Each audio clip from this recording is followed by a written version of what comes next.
हम दोस्तों रक्षाबंधन पर मायके से ये 3 चीजें कभी मत लाना, इससे पति हो जाता है बर्बाद। दोस्तों आप सभी लोगों में से बहुत सारी माताएं बहनें ऐसी होंगी जो कि अपने मायके जाती हैं। कब? रक्षाबंधन के दिन या रक्षाबंधन से पहले।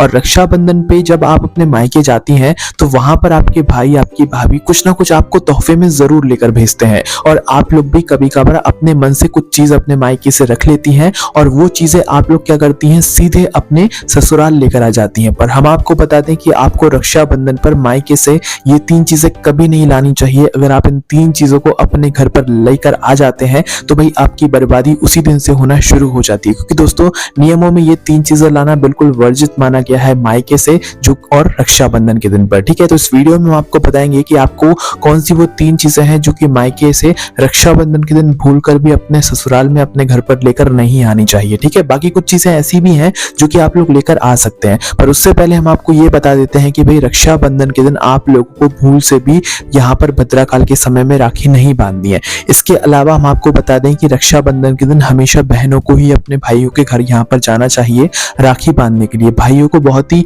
मजबूरी के समय या बहुत ही कम मात्रा में ही जाना चाहिए बहनों के घर, क्योंकि जब बहन अपने भाई के घर जाती है तो भाई वो उसका भी घर की संपदा बरकत वगैरह सब भर देती है और वो अपनी भी घर संपदा और बरकत जो है सब भर लेती है। ठीक है, तो हमेशा बहनों को ही अपने भाइयों के घर पर यहाँ पर जाना चाहिए राखी बंधवाने के लिए, रक्षाबंधन का पर्व मनाने के लिए। ठीक है, अब देखो राखी के दिन, रक्षाबंधन के दिन हमें भूल से भी भद्राकाल के समय राखी नहीं बांधनी चाहिए।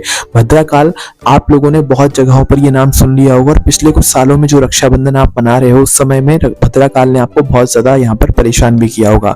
तो अभी भी लोगों का यही प्रश्न है कि इस बार भी क्या भद्राकाल पड़ रहा है, क्या इस बार भी हम लोगों को राखी एक समय में ही बांधनी पड़ेगी, क्या इस बार भी हम लोग सुबह के समय राखी नहीं बांध पाएंगे भद्राकाल के समय में? तो आप लोग सबसे पहले इस बात की जानकारी जान लीजिए। अब देखिए लोग क्यों मना करते हैं भद्राकाल के समय में राखी बांधने के लिए, वो सबसे पहले आप लोग जान लीजिए ताकि आप लोग भी भूल से भी भद्राकाल के समय में राखी ना बांधे, है ना। तो देखो रक्षाबंधन के दिन भूल से भी भद्राकाल में राखी नहीं बांधी जाती है। उसका सबसे बड़ा कारण यह है कि जो लंकापति रावण था भाई उन्होंने भी क्या किया था कि भद्राकाल के समय में ही राखी बांधी थी। ठीक है, अपनी बहन से उन्होंने राखी बंधवाई थी तो 1 साल के अंदर जो है रावण का सर्वनाश हो गया था, मतलब वो पूरा मिट गया था, है ना। और भद्रा कौन है? वो है शनिदेव की बहन, है ना। और शनिदेव की बहन भद्रा को ब्रह्मा जी से ऐसा श्राप प्राप्त हुआ है कि भाई जो भी व्यक्ति उनके समय में यानी कि भद्रा के समय में कोई भी शुभ या मांगलिक कार्य करेगा उसका जो फल है वो हमेशा बुरा ही होगा, वो उस कार्य में कभी सफल नहीं होगा। ठीक है, उसका फल बुरा ही होगा जो भद्रा के समय में शुभ या मांगलिक कार्य करेगा। और रक्षाबंधन में जब हम लोग राखी बांधते हैं तो वो शुभ या मांगलिक कार्य में ही आता है। ठीक है, तो इसलिए रक्षाबंधन के दिन राखी जो है कभी भी भद्राकाल के समय नहीं बांधनी चाहिए। ठीक है, इससे आपके ऊपर और आपके पूरे घर परिवार के ऊपर बहुत ही बुरा प्रभाव यहाँ पर देखने के लिए मिलता है। अब देखो रक्षाबंधन जो होता है वो रक्षा सूत्र से जुड़ा हुआ होता है, राखी से जुड़ा हुआ होता है। अब यहाँ पर आजकल लोग क्या करते हैं कि राखी जो खरीद कर लेकर आते हैं वो बहुत ही फैंसी डिजाइन वाले लेकर आते हैं, पर रक्षाबंधन के दिन जो आप लोग राखी बांधते हो उसमें धागा जरूर होना चाहिए, वो भी लाल रंग का धागा। कभी भी काले रंग का धागा आप लोगों को राखी के रूप में नहीं लेकर आना चाहिए। राखी बहुत कलर की आती है, नीले, पीले, हरे, गुलाबी सब रंग की आती है, पर जो मुख्य रूप से राखी बांधी जाती है वह लाल रंग की राखी बांधी जाती है। और जो आपकी राखी होती है उसमें धागा होना अनिवार्य है। बिना धागे के अगर आपकी राखी है, सोने की राखी है, चांदी की राखी है तो उसका कोई फल नहीं है, भले आप फिर रक्षाबंधन के दिन शुभ मुहूर्त में राखी बांधो चाहे ना बांधो। ठीक है, तो राखी का जो महत्व है वो धागे के रूप में है, इसलिए आप लोग धागा राखी जो है लाल रंग की लेकर आइएगा, या तो जो संतरा रंग होता है वो भी आप लोग लेकर आ सकते हैं। ठीक है, बाकी आपकी मर्जी है। जो सही बात थी वो हमने आपको यहाँ पर बता दिया। अब इसका कारण क्या है वो भी सुन लो। तो देखो एक कथा के माध्यम से हम आपको बताते हैं कि महाभारत के युद्ध के समय में जब भगवान श्री कृष्ण जी को चोट लगी थी, एक तरीके से भगवान श्री कृष्ण जी पर उस समय संकट आया था, तो उस समय द्रौपदी जी ने क्या किया था कि अपनी साड़ी जो है फाड़कर उनकी उस जगह पर बांध दी थी जहां पर उन्हें चोट लगी हुई थी। तो साड़ी में क्या था? धागा था, है ना। तो धागा जो है उनकी हथेली पे बंध गया तो वो एक तरीके से रक्षा सूत्र का वहां पर काम कर गया, क्योंकि अगर उस समय भगवान श्री कृष्ण की हथेली में द्रौपदी जी जो है वह साड़ी का टुकड़ा ना बांधी तो उनका खून बहता, तो वहां पर जो है रक्षा सूत्र की यहाँ पर बात आ जाती है। फिर श्री कृष्ण ने भी उन्हें वचन दिया था कि वो समय आने पर उनकी हमेशा रक्षा करेंगे। ठीक है, और चीरहरण के समय सिर्फ और सिर्फ भगवान श्री कृष्ण ही थे जिन्होंने द्रौपदी की यहाँ पर रक्षा करी हुई थी। तो इसलिए यहाँ पर कहा जाता है कि जो राखी होती है उसमें धागा होना महत्व है। यहाँ पर सोने चांदी की राखी का कोई भी महत्व नहीं है, इस बात का आप लोग थोड़ा सा ध्यान रखिएगा, ठीक है। अब ये बात तो आप लोग समझ गए। इसके बाद में राखी हमेशा शुभ मुहूर्त के अंतर्गत ही बांधी जाती है ना, और शुभ मुहूर्त कब से लेकर कब तक है वो अब हम जान लेते हैं। उससे पहले अब आप लोगों को ये जानना चाहिए कि इस बार रक्षाबंधन कब है ना। इसके बाद फिर हम अब आपको बताएंगे कि भाई मायके से आपको कौन सी वो 3 चीजें हैं जो कि नहीं लाना चाहिए, है ना।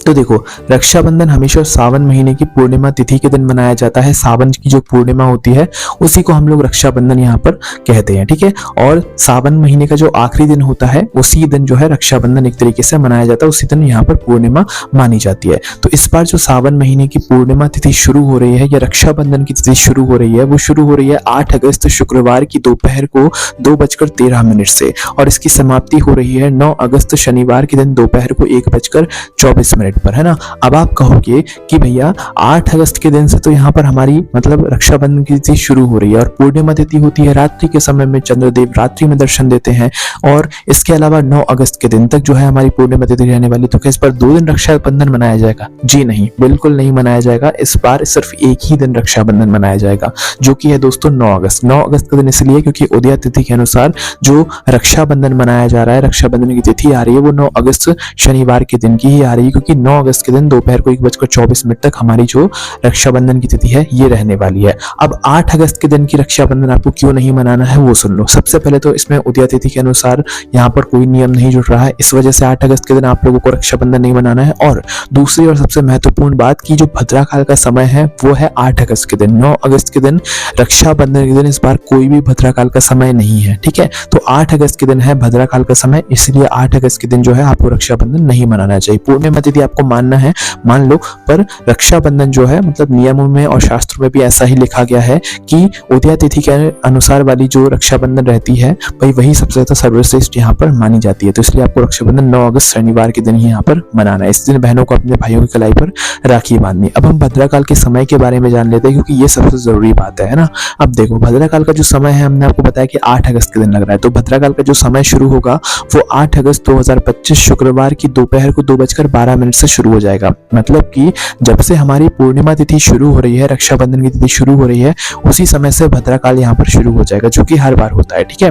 पर इस बार क्या है, तिथि आगे बढ़ रही है, इसकी वजह से एक दिन आगे जो है यहाँ पर तिथि निकल गई है। तो भाई इस बार रक्षाबंधन के दिन भद्राकाल का साया नहीं रहने वाला है। तो 8 अगस्त शुक्रवार की दोपहर को 2:12 से भद्राकाल का समय शुरू हो जाएगा। इसके बाद में ये जो समय चलने वाला है ये मध्य रात्रि में 1:52 तक रहने वाला है, ठीक है। मतलब कि 8 अगस्त की रात को 12 बजे के बाद में जो 1:52 तक का समय रहेगा, जिस समय मतलब तिथि बदल जाएगी और 9 अगस्त की तारीख लग जाएगी, तो मध्य रात्रि में 1:52 तक जो है भद्राकाल का साया रहने वाला है, ठीक है। और 9 अगस्त के सूर्योदय से पहले पहले ही ये भद्राकाल का साया समाप्त हो रहा है, समय समाप्त हो रहा है। इस वजह से इस बार 9 अगस्त रक्षाबंधन के दिन भद्राकाल का कोई भी प्रभाव आपके ऊपर नहीं रहेगा। और 8 अगस्त के दिन जो भद्राकाल का साया समय रह रहा है, ये जो भद्राकाल है ये पाताल लोक में रहने वाली है, और इस समय में भी आपके ऊपर कोई भी प्रभाव यहाँ लेकर आती है, क्योंकि उन्हें वहां का आचार बहुत अच्छा लगता है। पर माताओं बहनों को मायके का आचार भूल से भी अपने घर की दहलीज पर नहीं लेकर आना चाहिए, अपने घर में नहीं लाना चाहिए, वरना आपके घर में मनमुटाव, लड़ाई झगड़ा होना शुरू हो जाएगा, ठीक है। तो कभी भी अपने घर से अचार वगैरह मत लेकर आइएगा मायके से रक्षाबंधन के दिन जब आप अपने घर पर जाएं, ठीक है।